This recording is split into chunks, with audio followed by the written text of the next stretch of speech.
వేదిక అలంకరించిన పెద్దలు, సభాధ్యక్షులు, మన తట్టివారిపల్లి సర్పంచ్ దీపా మేడం గారికి, అదేవిధంగా మనుజ మేడం గారికి, కరుణాకర్ రెడ్డి గారికి, అనిల్ కుమార్ రెడ్డి గారికి, తట్టే శ్రీనివాసరెడ్డి గారికి, పిఎస్ రెడ్డి గారికి, మన ఎంపీపీ వెలుగుచంద్ర గారికి, వైస్ ఎంపీపీ రమణ గారికి, అదేవిధంగా వేమారెడ్డి గారికి, అదేవిధంగా మన చాలా వరకు ఇప్పుడు కమిటీస్ వేసాం మేము. ప్రతి ఒక్కరూ వచ్చిందను ఇక్కడ అన్ని మెయిన్ కమిటీ తర్వాత వచ్చిందను లింకప్ కమిటీస్ కూడా ప్రతి ఒక్కరూ ఇక్కడ ఉన్నారు. వాళ్ళ అధ్యక్షులు కూడా ఇప్పుడు ప్రజాస్వామ్య పద్ధతిగా మన వజ్రభాస్కర్ రెడ్డి గారు ఇక్కడికి వచ్చినారు. వాళ్ళ సమక్షంలో కూడా ఇప్పుడు ఎన్నుకోవడం జరిగింది.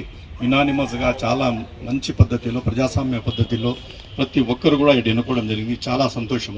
ఇప్పుడు వజ్రభాస్కర్ రెడ్డి గారు ఇప్పుడు వచ్చినారే, ఆయన వచ్చిందును మన రాష్ట్రానికి కన్వీనర్. ఆయన ఈ కమిటీ చేసేదాన్ని ఆయన లక్కీలీ ఆయన లెవెల్లో వచ్చిందో దగ్గర 5-6 కాన్స్టిట్యున్సీస్, 4 కాన్స్టిట్యున్సీస్ ఆ రకంగా రీజనల్ కోఆర్డినేటర్స్తో కూడా మీటింగ్ పెట్టి చెప్పే వ్యక్తి ఆయన.